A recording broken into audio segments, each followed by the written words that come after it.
And we welcome Steve Bone to the Pompey Sound microphone. Always a welcome visitor and guest. Hello. Steve, what did you make of the Arsenal game?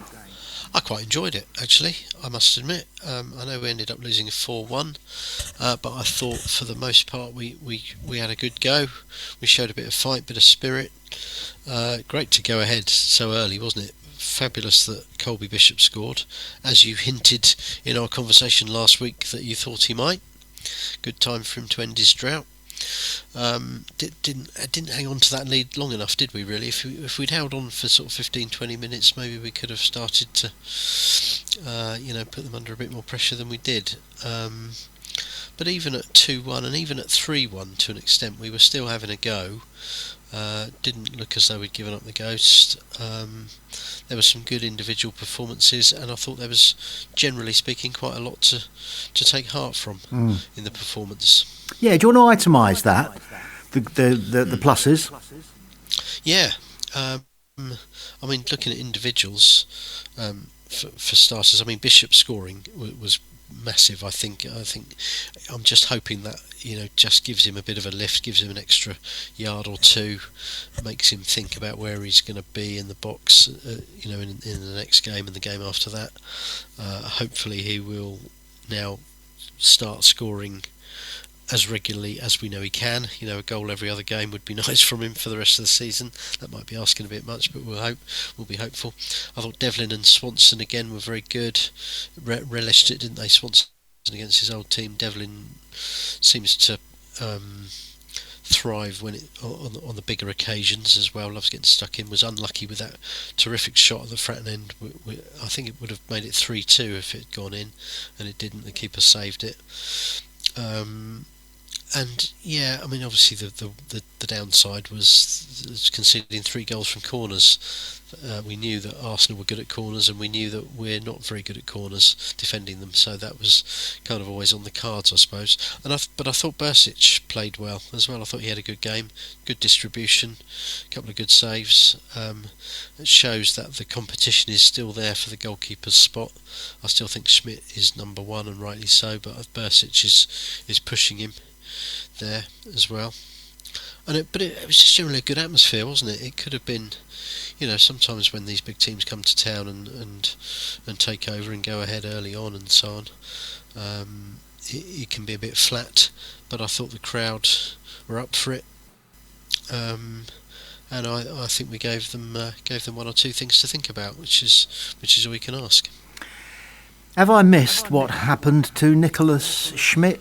Is it widely known amongst every other Pompey fan except me why Schmidt wasn't in the lineup against Arsenal?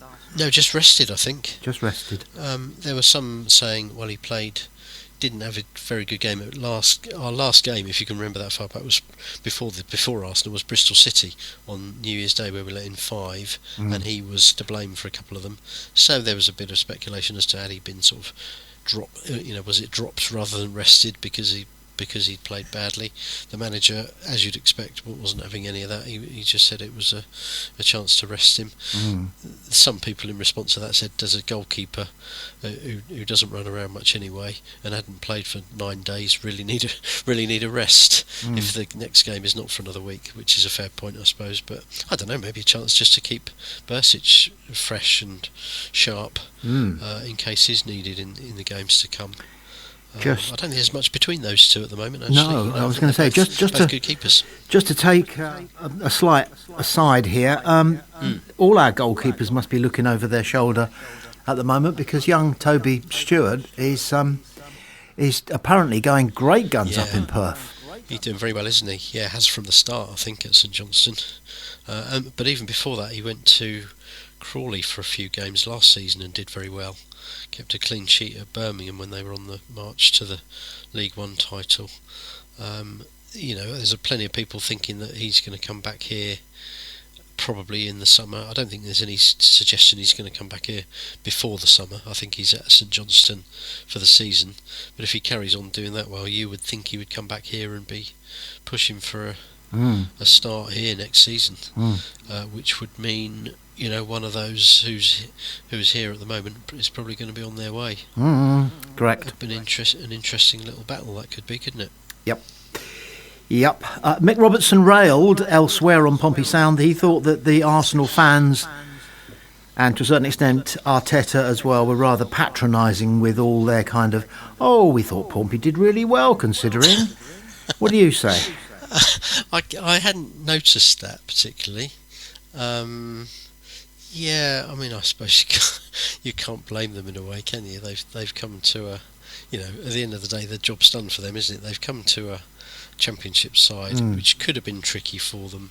Was tricky to start with because they went one down and the crowd were going wild, and they thought, "Hello, what we got here?" I thought the Arsenal fans were pretty quiet on the whole.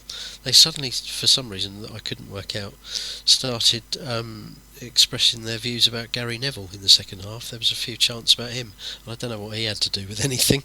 I can't imagine that he wouldn't have been on the TNT TV coverage, I don't think, would he? So I don't know why that came up, but they were pretty quiet. Obviously they enjoyed their win. Didn't take too much notice of what they said afterwards, really. I suppose it wasn't a big game, in the grand scheme of things for Arsenal. It wasn't a big game, was it? It was a game they needed to come and win, and they didn't really mind how they did it. I suppose they changed their team around. It was still quite a strong Arsenal team, wasn't it? There was plenty of household names there, but it's job done for them.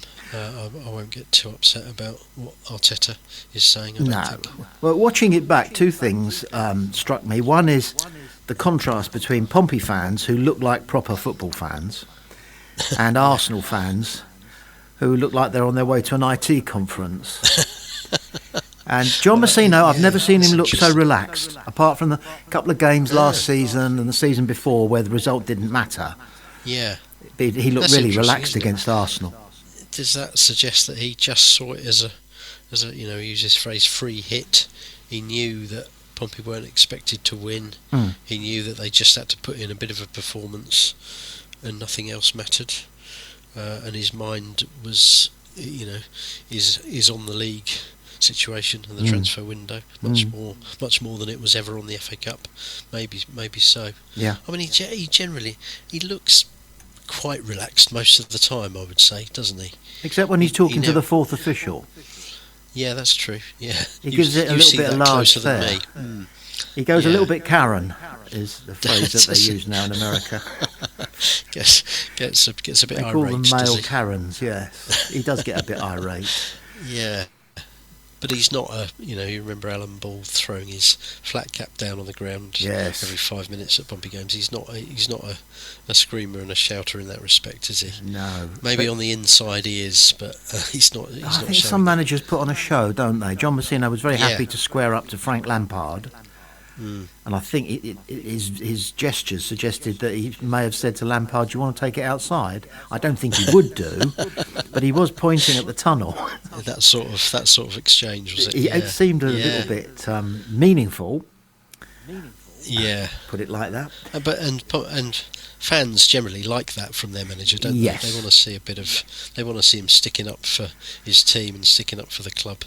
There are some old-fashioned values, I think, which is why I want to shift the topic of conversation now. I don't know anything about this guy that we're supposed to be interested in buying, but he's a centre forward and he stands 6'5". I'm afraid that's all I need to know. Fella?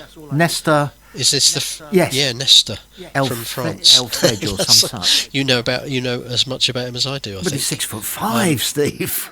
I know, that's good, isn't it? That's He'll be good defending corners, for example. Just one there.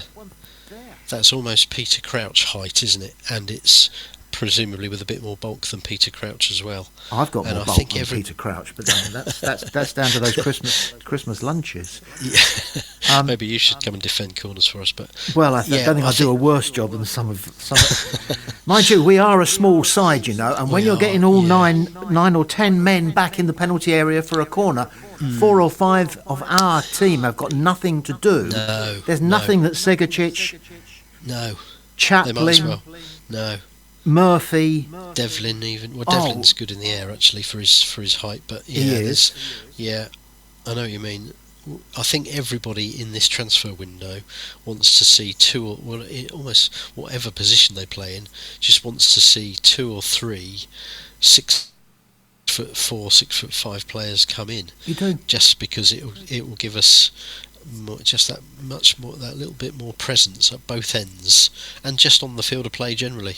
A bit more physical, a bit more bulky. Every home game we have, when they line up, I say to the bloke next to me, and he turns to me and he says, we say it together, aren't they big? It does count for something, isn't it? Yeah, it does. It does. You've got to match it. You've got to have your silky skills and your talent as well, which obviously we have with people like Sekicic and Chaplin and so on. But it's almost more important to have the physical power, the brawn out there as well as the brains, isn't it? Really, this fella that we've got on loan from Luton. Let's talk about him. What do you know there? I was going to say, just sort of leading on from the last conversation, he looks as though he's of decent size as well, isn't he? From what I can see, 5'10" it says officially, which is all right. Oh, is it? Oh, okay. I thought for some reason had it in my head he was a bit taller than that. Yeah, interesting. Maybe he is. That's what they say. Yeah, he's not. He doesn't. You don't look at his sort of football journey so far and think, "Cool, great signing. How have we got him? Put him straight in the team. He's going to play every game." But you just don't know, do you? Really? You might have said that about Conor Shaughnessy when he signed. Didn't have a great sort of list of clubs behind him. Didn't have an awful lot of games or trophies to his name. But he's excelled and he's shone and he's done well. Sometimes a player just needs to be at the right club. Ali was apparently particularly useful to Luton when they were fighting to stay in the Championship. Second half of last season, scored a few goals, did well for them, hasn't kicked on from there, and I think he's a little bit out of favour under Luton's new manager. Hasn't played for quite a few weeks. Let's give him a chance.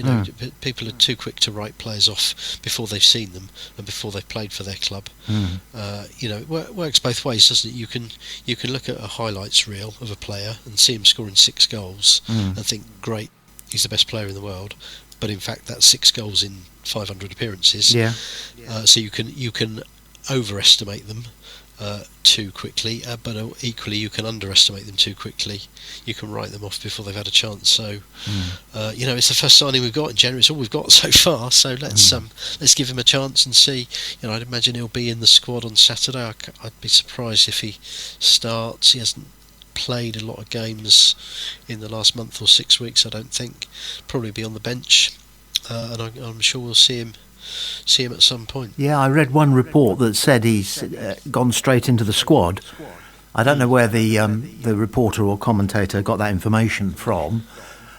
There are people who watch Pompey training, and there may have been a clue there. Yeah, could have been a clue, couldn't there? I don't know. Talking of clues, yes. Just on that, we're going off on a few tangents here, as we usually do. Talking of clues at training, did you see who was spotted out on the training field apparently yesterday? Because there was a few photos taken. No, go on. Of a charity event. Callum Lang. Is on the grass. Appeared, unless it was an old photo or something, or there's something else going on, appeared to be out there sort of jogging along with the other players and not quite as badly injured as we might have been led to believe. Well, it's only yesterday, I think, that John Messino was saying it's a 6-week injury and he's 3 weeks into it. 3 weeks into it. And now he's been seen out running. As I say, unless it was a picture that could have been taken at some other time, or it could even have been smoke and mirrors and let's send him out to put him in that photo and confuse the opposition further about who's going to be playing. So you just don't know anymore. You don't know what to believe and what to disbelieve anymore, do you, with Pompey and injuries and comebacks and that, which is quite a good game in a way, quite good fun. Well, I was going to say, we were talking to a committed Arsenal fan immediately after the game on Pompey Sound. He's sort of a friend of the station. Okay. And he was incensed that John Messino had described Arsenal as being possibly the best team in the world. Because a typical Arsenal fan, he doesn't want good news, and he wants Arteta fired. He's one of those. And I said to him, look, the reason he said that was to wind up his own team, get his own team juiced up for the game. Yeah. Right? I said, in any case, John Messino is the first to admit it. He lies. Yeah. Doesn't always say what he's thinking, does he? Sometimes. he says what is right for the situation. Yeah. Doesn't he? Whether that's talking about the opposition or his own players or what. Yeah. And that's fair enough. You can't, you know, if that brings the right results from players and from his team, then you don't mind, do you? Just occasionally, his profound education just slips through. And he said during the week that it was his 150th game against Arsenal, I believe. Yes. In charge. And he said he still feels a bit like a rookie, he said. And then he said, in some ways I feel experienced, but in other ways I feel like I'm a rookie, if that's not an oxymoron. And I remember, I think I have to look that one up every time I hear it. Yeah. It just means that it's two things that don't fit together in the same sentence, that's apparently. Right. Yeah.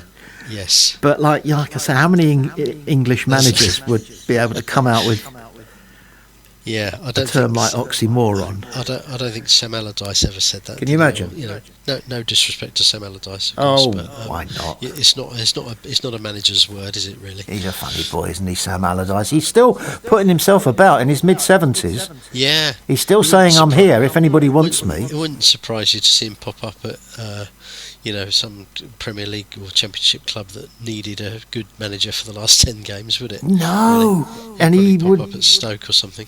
He would colorise the game as well, doesn't he? Yeah. Oh yeah. Apart from that, he spends all his time in his villa I believe it's in Spain, and it's called Big Sam's, which is not very Spanish, is it? Really? No, it's not. The Spanish postie struggles with that one. Yeah. I mean, he's had some good paydays over the years. He has. Yeah, fair enough. Clubs. He's earned it, I suppose. Yes. Yeah, one from a bit of a bygone age, really. Yeah, absolutely. Let's move on to a game coming up. Yes. We touched on it before we turned the microphone on. I hate the phrase "must win." Yeah. But it's getting in that. It's going close to being a must-win game, isn't it? I mean, it's not. You look at the situation Sheffield Wednesday are in, and it's hopeless. It's not really. There aren't really any big games for them because they're gone, aren't they? They're 29 points adrift.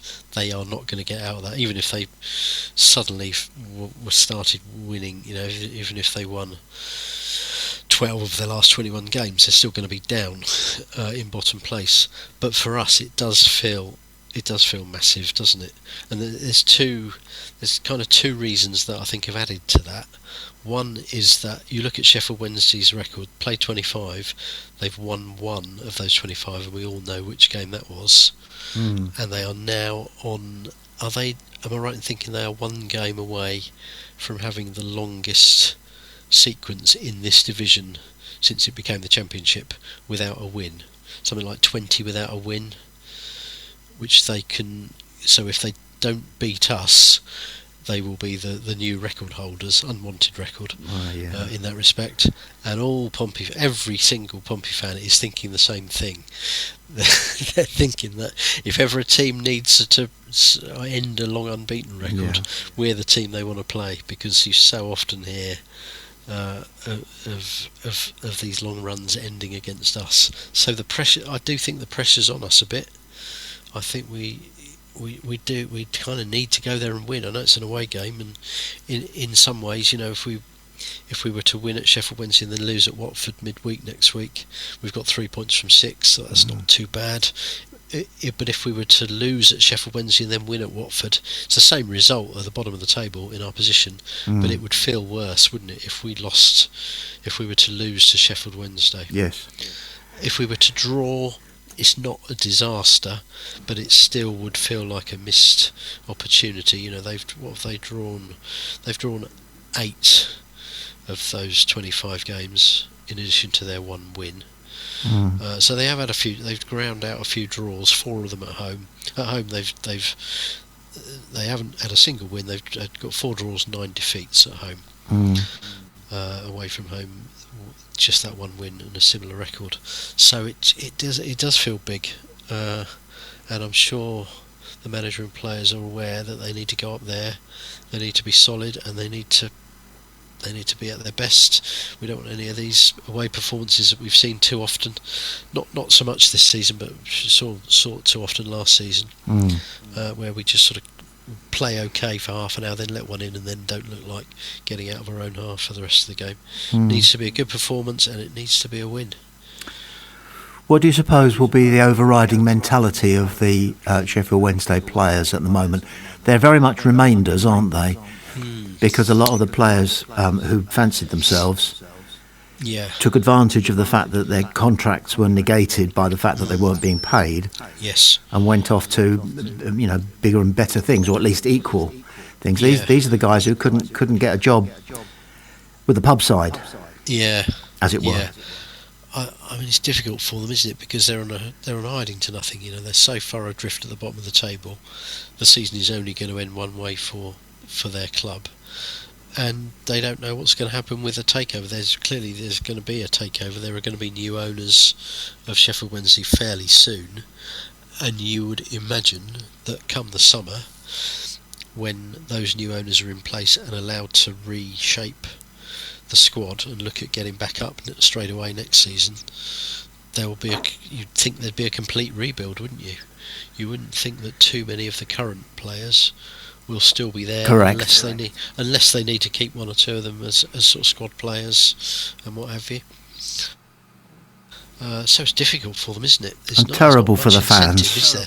But we know what it's like to a large extent, don't we? And I imagine the fans there will be, they could have gone out of business, couldn't they? So they will be lifted by the fact that they now seem to be on the road to being taken over, new owners, new start.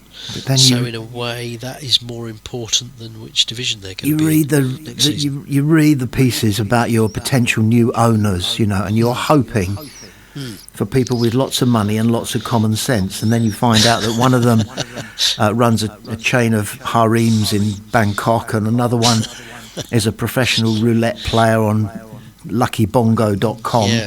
Yeah. And you're thinking to yourself, we're going to lurch from one poor owner to another poor owner. And that does happen, doesn't it? Well, I mean, it's very much our history, really.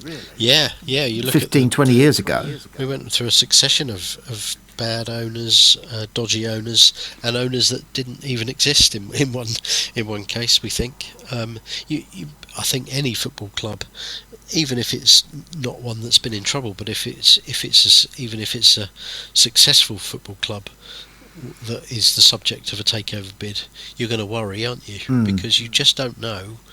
Unless it's the days when football clubs are owned by the local car dealership owner. When most clubs in this country were owned by that sort of figure, the local businessman, those days long gone, and it's complete unknown territory now, isn't it? Whenever, especially if let's not being xenophobic about it, but if it's a foreign owner, that just adds to the mystery, but it adds to the uncertainty as well, doesn't it? Because you can't possibly know, everything there is to know about the person who's trying to take you over, and you don't know until they're in place and sitting in the director's box and watching their first game quite what they're going to do or how well they're going to do it. We know exactly how Sheffield Wednesday fans feel at the moment. You just hope they'll come out of it with good, sensible owners. But there are, in football, for every sensible owner, there's a not so sensible owner, isn't there? So funny you should mention second-hand car salesmen owning football clubs, because I only found out quite recently that was where John Gregory made his money, second-hand car selling. He owned Jim Gregory. I beg your pardon. Yes, Jim Gregory. Right. Yeah, he owned what he claimed was the largest second-hand car lot in the world. Yeah, on Hounslow Heath. That's right. Yeah, and was, I think, very successful at it, wasn't he? Prior to that, he took over his father's whelk stall. That's right. And he used to go to Craven Cottage and try and sell whelks before the game, because his father had to go off to war. So Gregory was, cockles and mussels, alive-o. and then made his money with second-hand cars. Yeah. And looking back, he was a good old typical old school owner, wasn't he? He was, yeah. I mean, because I think he tried to. I looked into a bit of his story when I was writing my section of the Pompey history book, because obviously he was the chair. He was our chairman from '88 to the mid '90s, when he then handed over to his son Martin. And I think if I've remembered it correctly, he wanted to take over Fulham as a Fulham fan originally. They wouldn't have any of it, and then he ended up putting his eggs in the QPR basket. Was that he was there for a long time, and took them. He took QPR to heady heights, didn't he? For a while, they were top of the First Division. Yeah. For a while, I think, when he was chairman, and then stood down from there, and then turned up back at Pompey. And when he was chairman here, we nearly got to the cup final. Yep. We nearly got to the Premier League when it had only just become the Premier League. And then when those things didn't happen, it started to unravel a bit. His health failed, and in came Martin, who didn't really want to be the chairman at all. Didn't get it, did he? No, wasn't a football man. No, Jim was. I can see him playing hockey somehow or something. Yeah, you can tell some lads, that they never played football. You can just tell it. Yeah, he certainly didn't want to be the chairman of a football club. Yeah, and you could tell. But then eventually we ended up with Milan, good old Milan. Yeah, he was great. So it didn't turn out so badly. Martin used to write in the programme. I think he used to do that job before you. He used to have a little page. Some people did. Yeah. And I always remember I was sitting in the front end one day reading the programme, and I nudged my mate next to me. I said, "Look at this." And Martin Gregory had written, "At the last home game, that old chestnut came up once more whether women should be allowed in the boardroom." And I thought, hang on a second. I looked at my watch. I thought, is it 1955 still? What? Yeah, that's funny. That is slightly out of touch, you might say. Yeah. Have you been to Hillsborough? Have you ever been to Sheffield Wednesday? Well, strangely, I've been. I went to it to see Pompey in 1988 when we had our won the season in the First Division. Right. So I went to Hillsborough. Before the terrible disaster of 1989, and for different reasons I've not been back there since. Pompey didn't play there that often in the 90s. I think we would have played there once or twice during that time when I was still doing away games. The visits since then have been at a time where I've not really been a regular away fan. The Bones will be represented there on Saturday by young Adam. He's going. Nice. Pleased to say. Yes, I have been there, and it was for a dour 1-0 defeat. I think I've got a feeling Mel Sterland, if you remember him. Oh, the name, yes. Might have scored the only goal for Sheffield Wednesday, and Pompey at that time were about 6 weeks away from being relegated. Weren't scoring goals, and we were going downhill at that time. So, not the best time to be watching us up there. Let's hope for better this weekend. They're a proud city, and their footballing tradition is great, Sheffield. But at the moment it's just being dragged along, isn't it, bumping along the bottom. It is, yeah. They've got two clubs there that could both be in the Premier League, really, couldn't they? And some will say should be. Yeah. And maybe they both will be again at one time, but not in Sheffield Wednesday's case, not in the very near future. Dare we ask for your predictions for Sheffield Wednesday, and if we do, dare you answer?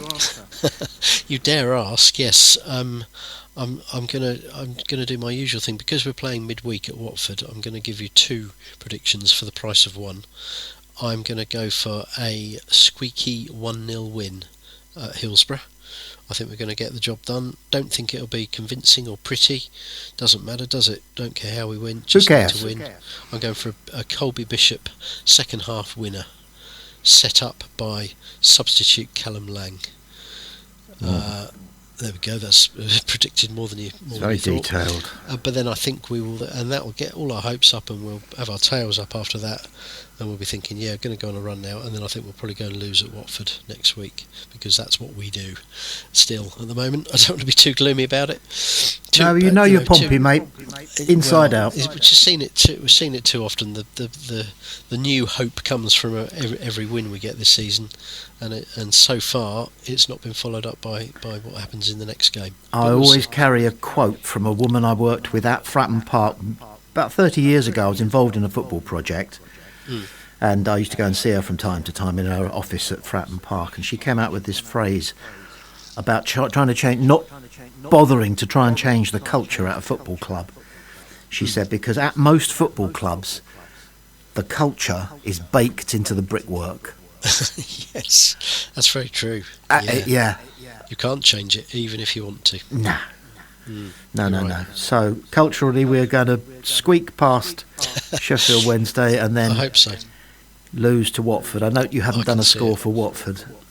Shall I put you down for 0-3? I'll go for, no, not that bad. Put me down for a 2-1 Watford, same as it was last year. 2-1 defeat, all right.